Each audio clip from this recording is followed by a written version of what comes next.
આજથી 5 દિવસ ગુજરાતમાં વરસાદની આગાહી રહેશે। ભર ઉનાળે હવામાન વિભાગની વરસાદની આગાહી છે। આજથી 16મી સુધી વિવિધ ભાગોમાં વરસાદની સંભાવના છે। થંડરસ્ટોર્મ એક્ટિવિટીના કારણે સામાન્ય વરસાદ થઈ શકે છે। કેટલાક વિસ્તારોમાં ગાજવીજ અને ભારે પવન સાથે પણ સામાન્ય વરસાદ થઈ શકે છે। આજથી 5 દિવસ વરસાદી માહોલ રહી શકે છે।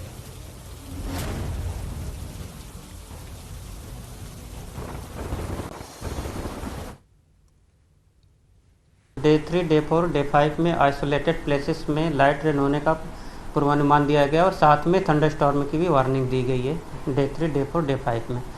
और डे 3, डे 4, डे 5 में जहाँ पे लाइट रेन आइसोलेटेड प्लेसेस में साथ में थंडरस्टॉर्म होंगे है वो ज़िले हैं नर्मदा। डे 3 के लिए वलसाड़, नवसारी, सूरत, भरूच और सौराष्ट्र का एक ज़िला है गिर सोमनाथ और कच्छ। और डे 4 की बात करेंगे जहाँ पे लाइट रेन साथ में थंडरस्टॉर्म होंगे आइसोलेटेड प्लेसेस पे, वो ज़िले हैं नर्मदा, छोटा उदयपुर, दाहोद, अरावली, साबरकांठा, कच्छ और गिर सोमनाथ। और डे 5 की बात करेंगे जहाँ पे आइसोलेटेड प्लेसेस पे लाइट रेन होने का पूर्वानुमान दिया गया है साथ में थंडरस्टॉर्म का भी, तो वो ज़िले हैं साबरकांठा, अरावली, दाहोद और महिसागर। तो भारे गर्मी वच्चे આજથી 5 દિવસ વરસાદની આગાહી છે। મેપના માધ્યમથી સમજીશું કે આજે કયા કયા વિસ્તારોમાં વરસાદની સંભાવના રહેશે। તો આજે કચ્છમાં વરસાદની સંભાવના છે, ત્યારબાદ સંઘ પ્રદેશ દીવમાં પણ આજે વરસાદની સંભાવના રહેશે, જ્યારે દક્ષિણ ગુજરાતમાં દાદરા નગર હવેલી જે સંઘ પ્રદેશ છે ત્યાં પણ આજે વરસાદની સંભાવના રહેશે। બાકીના વિસ્તારોમાં સંભાવના વરસાદની નહીવત છે। બાકી નેક્સ્ટ ડેની વાત કરીએ એટલે કે 13 એપ્રિલની વાત કરીએ, 13 એપ્રિલે રાજ્યમાં કચ્છમાં તો વરસાદની સંભાવના રહેશે જ, સાથે સાથે સંઘ પ્રદેશ દીવમાં પણ વરસાદની સંભાવના રહેશે, દમણ અને દાદરા નગર હવેલીમાં પણ વરસાદની સંભાવના રહેશે। આ થંડરસ્ટોર્મ એક્ટિવિટીના કારણે આ પરિસ્થિતિ જોવા મળી રહી છે। હવે 14 એપ્રિલની વાત કરીએ। 14 એપ્રિલમાં કચ્છ જિલ્લામાં વરસાદની સંભાવના રહેશે। ગીર સોમનાથ જે દરિયાકાંઠાનો વિસ્તાર આવે છે અહીં પણ વરસાદની સંભાવના વ્યક્ત કરાઈ છે। હવે દક્ષિણ ગુજરાતના 4 જિલ્લા છે જ્યાં 14મી એપ્રિલે વરસાદની સંભાવના છે, જેમાં ભરૂચ, सूरत અને નવસારી અને વલસાડ આ ચારેય જિલ્લામાં 14 એપ્રિલના રોજ વરસાદની સંભાવના વ્યક્ત કરવામાં આવી છે। હવે આપણે વાત કરીશું 15 એપ્રિલની। 15 એપ્રિલે જો વાત કરીએ તો અહીંયા ઉત્તર ગુજરાત પણ આવી જાય છે। આ વખતે કચ્છમાં તો વરસાદની સંભાવના છે જ 15 તારીખે, ગીર સોમનાથમાં પણ રહેશે વરસાદની સંભાવના, પણ ઉત્તર ગુજરાતના સાબરકાંઠા અને અરવલ્લીમાં પણ વરસાદની સંભાવના છે। મધ્ય ગુજરાતના દાહોદમાં અને છોટાઉદેપુરમાં વરસાદની સંભાવના છે, જ્યારે દક્ષિણ ગુજરાતમાં નર્મદામાં પણ વરસાદની સંભાવના રહેશે 15મી એપ્રિલના રોજ। હવે 16 તારીખની વાત કરીએ એટલે કે 16 એપ્રિલના દિવસે ગુજરાતના કયા કયા ભાગોમાં વરસાદની આગાહી છે। તો 16 તારીખે ઉત્તર ગુજરાતના સાબરકાંઠા, અરવલ્લી અને મહીસાગરમાં વરસાદની સંભાવના છે, જ્યારે મધ્ય ગુજરાતમાં દાહોદમાં વરસાદની સંભાવના રહેશે। તો એ રીતે આજથી લઈને 5 દિવસ સુધી રાજ્યમાં જે થંડરસ્ટોર્મ એક્ટિવિટી છે તેના કારણે અલગ અલગ ભાગોમાં સામાન્ય વરસાદ થઈ શકે છે। દાહોદના લીમડી પંથકમાં ભારે પવન અને ગાજવીજ સાથે કમોસમી વરસાદ ખાબક્યો। મીરાખેડીમાં તો કરા સાથે ધોધમાર વરસાદ પડ્યો હતો, જેની તસવીરો આવી રહી છે। એકાએક માવઠું પડવાથી લીમડી માર્કેટ યાર્ડની બહાર મૂકેલું અનાજ પલળી ગયું। ઘઉં, મકાઈ, ચણા સહિતના પાકોને ભારે નુકસાન થયું। હવામાન વિભાગે સાવચેતીના પગલાં રાખવાની સૂચના પહેલા જ આપી દીધી હતી, છતાં પણ એપીએમસીમાં જણસી ખુલ્લામાં પડી રહી અને કોઈ પણ પ્રકારની તકેદારી ન રાખવામાં આવી, જેનું આ પરિણામ છે। એપીએમસીના સત્તાધીશોની ઘોર બેદરકારીથી મહામૂલો પાક પલળી ગયો અને વેપારીઓને મોટું નુકસાન સહન કરવાનો વારો આવ્યો। એપીએમસીમાં લાખો રૂપિયાનું નુકસાન થયું છે આ કમોસમી વરસાદ પડવાને કારણે, કેમ કે માલ બધો બહાર પડ્યો હતો, અચાનક વરસાદ આવવાને કારણે માલ પલળી ગયો છે। કમોસમી વરસાદથી અંદાજે ઘઉં પલળી ગયા છે, મકાઈ પલળી ગઈ છે, ચણા બી પલળી ગયા, બહાર બધો માલ પડ્યો હતો, એટલે બધો માલ પલળી ગયો છે। એના માલનો ઢગલો કરવો પડશે, એટલે બધી મજૂરીથી માલને બધું નુકસાન થયેલું છે। અને હવે વાત કરીશું મહાસંગ્રામની।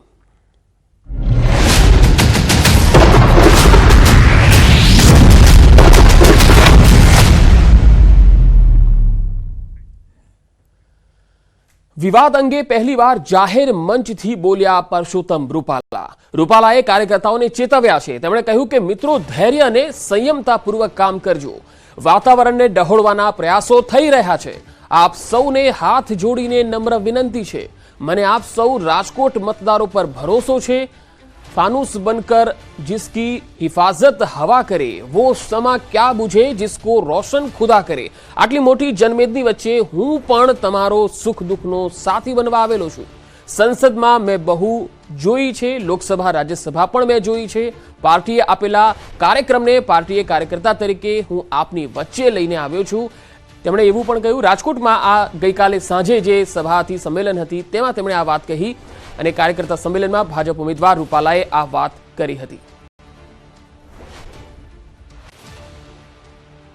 મિત્રો, વાતાવરણને ડોળવા માટેના જે પ્રયાસો થઈ રહ્યા છે, મારી બે હાથ જોડીને આપ સૌને વિનંતી છે, ધૈર્ય અને સંયમપૂર્વક કામ કરજો। મને આપ સૌ ઉપર ભરોસો છે, રાજકોટ લોકસભાના મતદારો ઉપર ભરોસો છે અને મને કહેવા દો, फानूस बनकर जिसकी हिफाजत हवा करे वो शम्मा क्या बुझेगी जिसको रोशन खुदा करे। आप सौनी वच्चे नागरिकोनी आवड़ी मोटी जनमेदनीनी वच्चे एक कार्यकर्ता तरीके हूँ पण तमारो सुख दुखनो साथी बनवा माटे आव्यो छुं। संसद में बहु जोई छे, लोकसभा में जोई छे, राज्यसभा में जोई छे। पार्टीए आपेला कार्यक्रमने पार्टीना कार्यकर्ता तरीके हूँ आपनी वच्चे लईने आव्यो छुं। તો રૂપાલાએ 100% મતદાન કરવા આહવાન કર્યું। 100% કામ કરવાની કટિબદ્ધતા સાથે મેદાનમાં હોય નાગરિક તરીકે 100% મતદાન કેમ ન કરીએ। તેમણે કહ્યું કે મને પાકી શ્રદ્ધા છે કે રાજકોટના મતગણતરીના આંકડા જ્યારે પ્રસિદ્ધ થશે ત્યારે કેટલાક મારા ગૌરવશાળી કાર્યકર્તાઓના બૂથના નામ એમાં 100%ના મતદાનમાં અવશ્ય આવશે। 100% થવાનું જ છે। सरकार जયારે 100% કામ કરવા માટેની કટિબદ્ધતા સાથે મેદાનમાં હોય તો નાગરિકો તરીકે આપણે 100% મતદાન કરવા માટે શું કામ જઈશું? તો આપણે 100% પરિણામ આપી શકે અને 100% મતદાન કરી શકે એવા બૂથોને આઈડેન્ટિફાઈ કરીને એ માટેનો પ્રયાસ પણ આપણે કરવો જોઈએ। અને મને પાકી શ્રદ્ધા છે કે રાજકોટના મતગણતરીના આંકડાઓ જ્યારે પ્રસિદ્ધ થશે ત્યારે કેટલાક મારા ગૌરવશાળી કાર્યકર્તાઓના બૂથના નામ એમાં 100%ના મતદાનમાં અવશ્ય આવશે। 100% થવાનું છે। લોકોનો મિજાજ છે મતદાન આ માટે આગળ વધવાનો મિત્રો, તો એને આપણે દિશા આપવા માટેનો અને પ્રોત્સાહન આપવા માટેનો પ્રયાસ એ આપણા કાર્યાલયોના માધ્યમથી કરવાનું કામ છે। એ દિશામાં આપ સૌ આગળ વધજો। તો રૂપાલા અંગે વજુભાઈએ વાળાનું નિવેદન, રૂપાલાને ઓછામાં ઓછા 2 લાખની લીડથી જીત અપાવી છે। ભૂતકાળ ભૂલી જાઓ, હવે શું કરવાનું છે એ વાત। પહેલા કહેતા કોંગ્રેસ ખરાબ એટલે ભાજપને મત આપો, હવે કોંગ્રેસ રહી જ નથી તો ખરાબનો સવાલ જ ક્યાં છે। હું તમામને વિનંતી કરીશ કે આપણે રૂપાલાને આ વિસ્તારમાંથી મિનિમમ 2 લાખ કરતા વધુ લીડથી જીત અપાવી અને આ અપાવવા માટે થઈને ભૂતકાળ ભૂલી જાઓ, હવે શું કરવાનું છે એ વાત।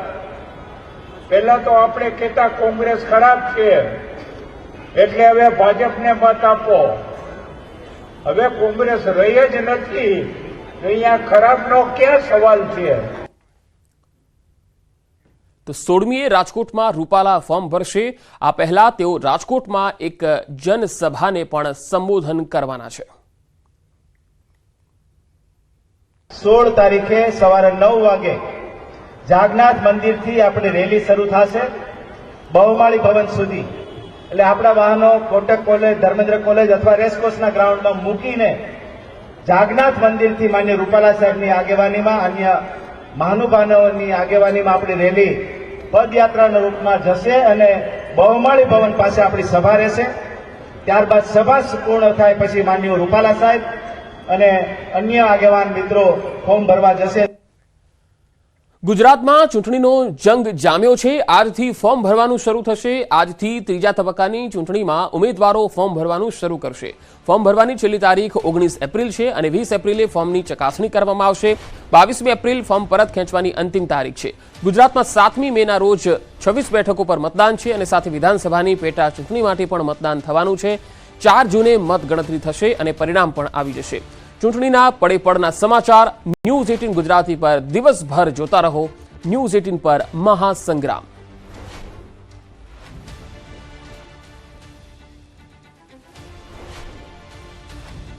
ગમે તે ઘડીએ કોંગ્રેસના બાકીના 4 ઉમેદવારોની જાહેરાત થઈ શકે છે। કોંગ્રેસ બાકી 4 ઉમેદવારોના નામ જાહેર કરી શકે છે। લોકસભાની 4 પેટા ચૂંટણીના ઉમેદવાર પણ જાહેર કરી શકે છે। અમદાવાદ પૂર્વ, મહેસાણા, રાજકોટ અને નવસારી લોકસભા બેઠકના ઉમેદવારોની હજુ કોંગ્રેસે જાહેરાત નથી કરી અને હવે ગમે તે ઘડીએ આ 4 બેઠકોના નામોની જાહેરાતની સંભાવના છે। સાથે વિધાનસભાની પેટા ચૂંટણીના ઉમેદવારોની પણ જાહેરાત કરી શકે છે। ગઈકાલે પ્રદેશ કોંગ્રેસ પ્રભારી મુકુલ વાસનિકે પણ કહ્યું હતું કે ગમે તે ઘડીએ બાકી 4 ઉમેદવારો જે 4 બેઠકો છે તેના ઉમેદવારોની જાહેરાત થઈ શકે છે। સાથે તેમણે ઉમેર્યું કે ઉમેદવારો પોતાના સમયે ફોર્મ પણ ભરશે। ગુજરાતમાં 26 બેઠક પૈકી 2 બેઠક પર કોંગ્રેસ અને આપનું ગઠબંધન છે અને 2 બેઠક કોંગ્રેસે આપ માટે છોડી છે, જ્યારે બાકીની 20 બેઠકના ઉમેદવારની જાહેરાત થઈ ચૂકી છે। તો મુકુલ વાસનિકે ગઈકાલે સંકેત આપ્યા હતા કે યાદી બની ચૂકેલી છે, ઉમેદવારોના નામ નક્કી થઈ ચૂક્યા છે અને ગમે તે સમયે કોંગ્રેસ આ ઉમેદવારોના નામની જાહેરાત કરી દેશે। बची है 4 सीटों पर, वो भी फैसला कौन प्रत्याशी कहां से चुनाव लड़ेगा ये फैसला हो चुका है। किसी भी समय हम उसकी घोषणा करेंगे। हमारे प्रत्याशियों ने तय कर लिया है कि कौन किस समय अपना पर्चा दाखिल करेंगे। વિસનગરમાં ત્રીજી વાર કોંગ્રેસમાં ગાબડું પડ્યું છે। આ એક મહત્વપૂર્ણ ખબર। આરોગ્ય પ્રધાન ઋષિકેશ પટેલનો કાંસા NA માં ભાજપમાં ભરતી મેળો યોજાયો, જેમાં કોંગ્રેસના અને આમ આદમી પાર્ટીના અને કોંગ્રેસના આગેવાનો સહિત 500 થી 700 જેટલા કાર્યકર્તાઓ ભાજપમાં જોડાઈ ગયા છે। વિસનગરમાં ત્રીજી વખત કોંગ્રેસમાં ગાબડું પડ્યું।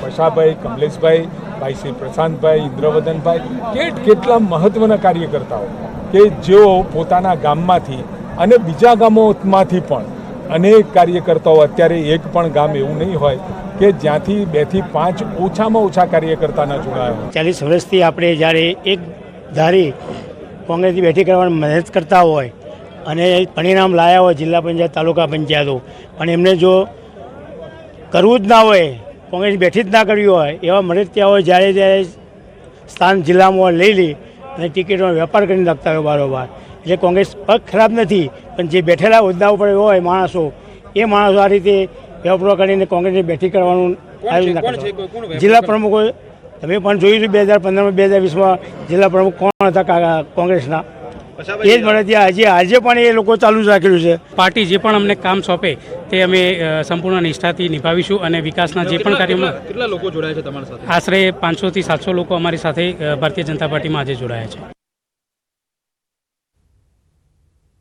જે પણ અમને કામ સોંપે તે અમે સંપૂર્ણ નિષ્ઠાથી નિભાવીશું અને વિકાસના જે પણ કાર્યોમાં કેટલા લોકો જોડાયા છે તમારી સાથે? આશરે 500 થી 700 લોકો અમારી સાથે ભારતીય જનતા પાર્ટીમાં આજે જોડાયા છે। જેતપુરમાં ચેટીચાંદના પર્વે ધારાસભ્ય જયેશ રાદડિયા ડીજેના તાલે ઝૂમતા હોય તેવો એક વિડીયો વાયરલ થયો।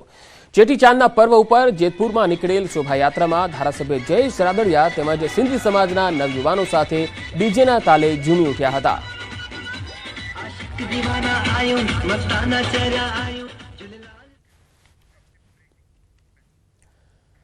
મહીસાગરના રાજ્ય શિક્ષણ મંત્રી કુબેર ડિંડોરનો અનોખો અંદાજ જોવા મળ્યો। લગ્ન પ્રસંગમાં આદિવાસી નૃત્ય કરતા નજરે પડ્યા કુબેર ડિંડોર। સંતરામપુર તાલુકાના ભાનાશિમલ ગામે તેમણે નૃત્ય કર્યું।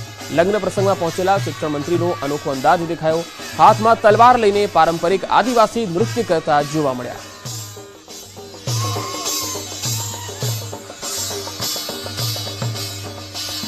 કુબેર ડિંડોરનો આ વિડીયો શિક્ષણ મંત્રી અનોખા અંદાજમાં જોવા મળ્યા।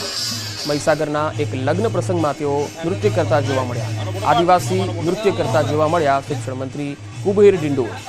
ભાનાસિમલ ગામે તેઓ પહોંચ્યા હતા એક પ્રસંગમાં હાજરી આપવા માટે અને હાથમાં તલવાર લઈ પારંપરિક આદિવાસી નૃત્ય કર્યું। સમગ્ર રાજ્યમાં ચૂંટણીનો જંગ જામ્યો છે, ત્યારે જૂનાગઢ લોકસભા બેઠક પર ચૂંટણીના જંગ વચ્ચે શાબ્દિક યુદ્ધ શરૂ થયું હોય તેવા દ્રશ્યો સામે આવ્યા। ભાજપના ધારાસભ્યએ ઉનાના પૂર્વ ધારાસભ્ય પુંજા વંશ પર આક્ષેપ કર્યા। ભાજપના ધારાસભ્ય કાળુભાઈ રાઠોડે જાહેર મંચ પરથી પુંજાભાઈ વંશ સામે ગંભીર આક્ષેપો કર્યા। તેમણે કહ્યું કે પુંજાભાઈ ચૂંટણીમાં હારી ગયા, માટે હવે તેઓ તે સમયે થયેલા ખર્ચને કાઢવા કોંગ્રેસના ઉમેદવાર સાથે રહી પ્રચાર કરી રહ્યા છે। આ નિવેદનથી હાલ રાજકારણ ગરમાયું છે। બીજી તરફ ભાજપ ઉમેદવાર રાજેશ ચુડાસમાએ આ વખતે પણ ભાજપની જીત સુનિશ્ચિત હોવાનું નિવેદન આપ્યું। કોઈની વાતોમાં આવ્યા વગર આ વખતે એને એવું છે કે ઉમેદવાર તરફ આર્થિક રીતે સક્ષમ છે તો થોડું વ્યવસ્થા કરી લઈએ. ભાઈને બીજી કોઈ ચિંતા નથી. ભાઈને 2014 ને 19 અને 14 22 જે ખર્ચો થયો છે એ કાઢવાની વાત છે. ઉમેદવારો જે થવું એ થાય. 16 તારીખે આ મોટી સંખ્યામાં જુનાગઢ ખાતે ભારતીય જનતા પાર્ટીનો પેલો ઘા પરમેશ્વરનો એમ કરી અને આપણે સૌ હાજર રહીએ. આગામી 7 મેના રોજ ગુજરાતમાં યોજાવાની છે લોકસભાની ચૂંટણી અને આ ચૂંટણી શાંતિપૂર્ણ માહોલમાં પૂર્ણ થાય તે માટે પોલીસ દ્વારા તમામ તૈયારીઓ કરવામાં આવી રહી છે. શહેરના સંવેદનશીલ વિસ્તારોમાં પોલીસે પેરામિલિટરી ફોર્સ ઉતારી દીધી છે. પેરામિલિટરી ફોર્સે શહેરમાં પેટ્રોલિંગ શરૂ કર્યું. ઉપરાંત શહેર પોલીસ દ્વારા અસામાજિક તત્વો વિરુદ્ધ અટકાયતી પગલાં, પાસા સહિતની કામગીરી પણ કરવામાં આવી છે. લોકસભાની ચૂંટણીને ધ્યાનમાં રાખીને શહેરમાં કાયદો અને વ્યવસ્થાની પરિસ્થિતિ જળવાઈ રહે તે માટે પોલીસ દ્વારા અલગ અલગ કામગીરી છે તે શરૂ કરી દેવામાં આવી છે. ખાસ કરીને જો વાત કરીએ તો જે પણ સંવેદનશીલ વિસ્તારો છે કે જ્યાં પોલીસ દ્વારા પેટ્રોલિંગ શરૂ કરી દેવામાં આવ્યું છે. આપ જે દ્રશ્ય જોઈ રહ્યા છો તે પાલડી વિસ્તારના છે કે જ્યાં જે પેરામિલિટરી ફોર્સ છે, બીએસએફના જવાનો છે, તેમના દ્વારા ખાસ કરીને ફ્લેગ માર્ચ કરવામાં આવી રહી છે. એટલે કે જે લોકસભાનું ચૂંટણી છે તે શાંતિપૂર્ણ માહોલમાં પૂર્ણ થાય તે માટેના પોલીસ દ્વારા પ્રયત્ન શરૂ કરી દેવામાં આવ્યા છે. આ ઉપરાંત વાત કરીએ તો જે પણ અસામાજિક તત્વો હોય છે તેમની સામે અટકાયતી પગલાંની કામગીરી કરવામાં આવી રહી છે. ઉપરાંત જે જરૂરી લાગે તો પોલીસ દ્વારા પાસા પણ કરવામાં આવી રહી છે અને કોઈપણ જગ્યાએ અસામાજિક પ્રવૃત્તિ ન થાય તેની ખાસ તકેદારી છે તે પોલીસ દ્વારા રાખવામાં આવી રહી છે. એટલે સંપૂર્ણપણે પોલીસ દ્વારા હાલ તૈયારીઓ શરૂ કરી દેવામાં આવી છે અને જે પણ સંવેદનશીલ વિસ્તારો છે કે જ્યાં પેટ્રોલિંગ પણ કરવામાં આવી રહ્યું છે. કેમેરામેન હરીશ શર્મા સાથે ઋત્વિજ સોની, ન્યૂઝ 18 ગુજરાતી, અમદાવાદ.